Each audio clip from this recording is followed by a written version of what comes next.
Salam kebajikan. Halo sahabat yang budiman, saya harap sahabat semua dalam keadaan sehat tanpa kurang suatu apapun di tengah mewabahnya virus corona atau COVID-19. Kali ini saya akan mencoba memberi masukan terhadap Polda Jawa Tengah mengenai penindakan hukum terhadap pihak-pihak yang menghalangi pemakaman jenazah korban virus corona atau COVID-19. Sebelumnya saya memberi selamat kepada Polda Jawa Tengah. Mereka telah mengambil langkah tegas terhadap kelompok masyarakat yang melakukan penolakan pemakaman jenazah korban virus corona atau COVID-19 di wilayah mereka. Seperti yang diberitakan di berbagai media massa Sabtu 11 April 2020, aparat Polda Jawa Tengah mengamankan 3 warga terduga provokasi penolakan jenazah perawat RSUP Dr. Karyadi yang gugur dalam tugas menolong jiwa-jiwa yang terinfeksi virus yang mematikan itu. Ketiganya diduga memprovokasi warga sehingga warga menolak acara pemakaman. Kita sambut baik tindakan tegas itu karena aksi-aksi yang kurang patut seperti itu seolah menjadi tren. Dimulai dari Banyumas, kemudian menjalar ke Sidoarjo, Goa, Makassar, Sumedang, Medan, Lampung, Depok, Bogor, dan terakhir di Ungaran, Jawa Tengah. Tanpa tindakan tegas, maka tidak mustahil kecenderungan itu akan semakin meluas. Berikut ekses negatif yang menyertainya. Korban corona adalah korban. Mereka tertimpa kemalangan itu bukan karena pilihan, tetapi malapetaka yang mestinya mendapat empati semua orang. Alasan takut terpapar melalui jenazah sulit diterima karena penanganan jasad korban dan pemakaman dilakukan secara khusus oleh tenaga medis dan tidak melibatkan warga sekitar. Lagi pula para tenaga medis dilengkapi APD yang khusus, yang cukup safety. Mereka sudah menerapkan SOP penanganan jenazah yang ketat untuk mencegah transmisi atau penularan penyakit dari jenazah ke petugas, pengunjung, dan lingkungan. Misalnya saja, jenazah dibungkus dengan bahan dari plastik yang tidak tembus air. Kantong jenazah disegel dan tidak mudah dibuka lagi, serta penguburan dilaksanakan di tempat pemakaman umum dilakukan petugas yang mengenakan APD yang safety. Itu sebabnya hingga saat ini tidak ada kasus transmisi penyakit dari jenazah yang mengancam penduduk sekitar. Sahabat semua, mengapa langkah hukum terhadap pelaku harus kita dukung? Karena sejatinya hukum memberi penghargaan yang tinggi pada manusia. Sejak masih di kandungan hingga berada di liang lahat, eksistensi manusia dilindungi oleh hukum. Maka terdapat larangan aborsi. Tidak hanya itu, terdapat pula larangan menyerang kehormatan atau menghina orang yang meninggal. Terdapat larangan menggali, membongkar, mengambil, memindahkan, mengangkut, atau memperlakukan secara tidak biadab jenazah yang sudah digali atau diambil. Terdapat larangan menghancurkan atau merusak tanda peringatan di lokasi kuburan. Terdapat larangan mengambil barang yang ada pada jenazah. dan terdapat larangan merintangi atau menghalang-halangi jalan masuk atau pengangkutan mayat ke kuburan dan lain sebagainya.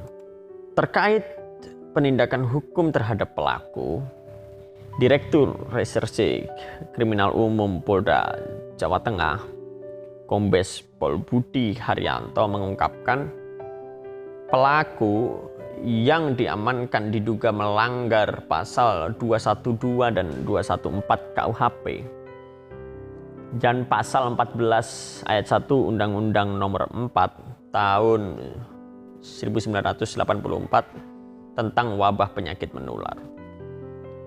Dilihat dari aspek kepentingan hukum yang hendak dilindungi, maka sebenarnya terdapat 3 golongan pelanggaran di situ.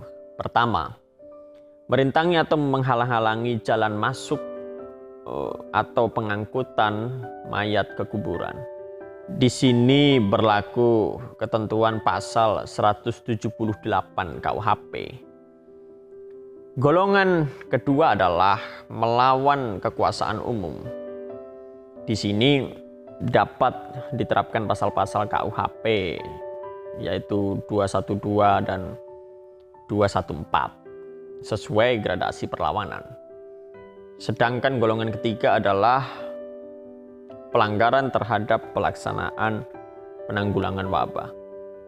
Dalam hal ini pasal 14 ayat 1 Undang-Undang Nomor 4 Tahun 1984 mengancam pidana terhadap pelaku. Untuk jelasnya, rumusan lengkap pasal-pasal dimaksud adalah pasal 178 KUHP. Barang siapa dengan sengaja merintangi atau menghalang-halangi jalan masuk atau pengangkutan mayat kuburan yang diizinkan, diancam dengan pidana paling lama 1 bulan 2 minggu atau pidana denda paling banyak Rp1.800. Pasal 212 KUHP. Barang siapa dengan kekerasan atau ancaman kekerasan melawan seorang pejabat yang sedang menjalankan tugas yang sah, atau orang yang menurut kewajiban undang-undang atau atas permintaan pejabat memberi pertolongan kepadanya, diancam karena melawan pejabat dengan penjara paling lama 1 tahun 4 bulan atau pidana denda paling banyak Rp4.500. Pasal 214 KUHP ayat 1, paksaan dan perlawanan berdasarkan pasal 211 dan 212 jika dilakukan oleh 2 orang atau lebih dengan bersekutu, diancam dengan pidana paling lama 7 tahun. Ayat 2, yang bersalah dikenakan 1. Pidana penjara paling lama 8 tahun 6 bulan jika mengakibatkan luka-luka. 2. Pidana penjara paling lama 12 tahun jika mengakibatkan luka berat. 3. Pidana penjara paling lama 15 tahun jika mengakibatkan orang mati. Berikutnya, pasal 14 ayat 1 Undang-Undang Nomor 4 Tahun 1984. Barang siapa dengan sengaja menghalangi pelaksanaan penanggulangan wabah sebagaimana diatur dalam undang-undang ini, diancam dengan pidana penjara selama-lamanya 1 tahun dan atau denda setinggi-tingginya Rp1.000.000. Catatan saya sebagai masukan kepada Polda Jawa Tengah adalah sebagai berikut. Pertama, pasal 14 ayat 1 dan ayat 2 Undang-Undang Nomor 4 Tahun 1984 tentang wabah penyakit menular tidak bisa diterapkan pada kasus Akuo karena keberlakuan pasal tersebut membutuhkan prasyarat, yakni adanya penetapan resmi suatu wilayah sebagai daerah wabah oleh Menteri Kesehatan sesuai pasal 4 Undang-Undang Akuo. Sampai saat ini, penetapan dimaksud belum pernah dikeluarkan untuk wilayah Jawa Tengah. Yang kedua, jika dalam tindakan menghalang-halangi jenazah sekaligus terjadi perlawanan terhadap kekuasaan umum yang dilakukan oleh orang yang sama, maka secara hukum terjadi apa yang disebut sebagai konkursus idealis, yakni suatu perbuatan melanggar lebih dari satu ketentuan hukum. Berdasarkan pasal 63 ayat 1 KUHP, jika sesuatu perbuatan termasuk dalam beberapa ketentuan pidana, maka hanya dikenakan satu ketentuan saja, yakni ketentuan yang terberat hukuman pokoknya. Ketiga, jika berdasarkan fakta dan bukti bahwa tindakan menghalang-halangi jenazah dan perlawanan terhadap kekuasaan umum merupakan perbuatan yang berdiri sendiri sehingga merupakan beberapa kejahatan, maka secara hukum terjadi apa yang disebut konkursus realis. Merujuk pada pasal 65 KUHP, ada dua hal yang perlu diperhatikan. Hal pertama, apabila berupa kejahatan yang diancam dengan pidana pokok sejenis, maka hanya dikenakan satu pidana dengan ketentuan bahwa jumlah maksimum pidana tidak boleh melebihi dari maksimum terberat ditambah sepertiga. Sistem ini dinamakan sistem absorpsi yang dipertajam.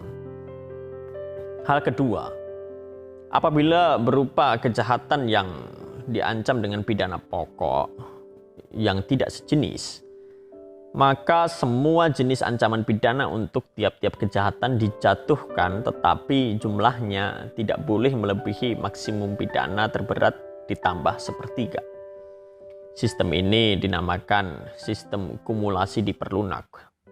Manakah yang mesti diterapkan tergantung bukti-bukti hasil penyidikan.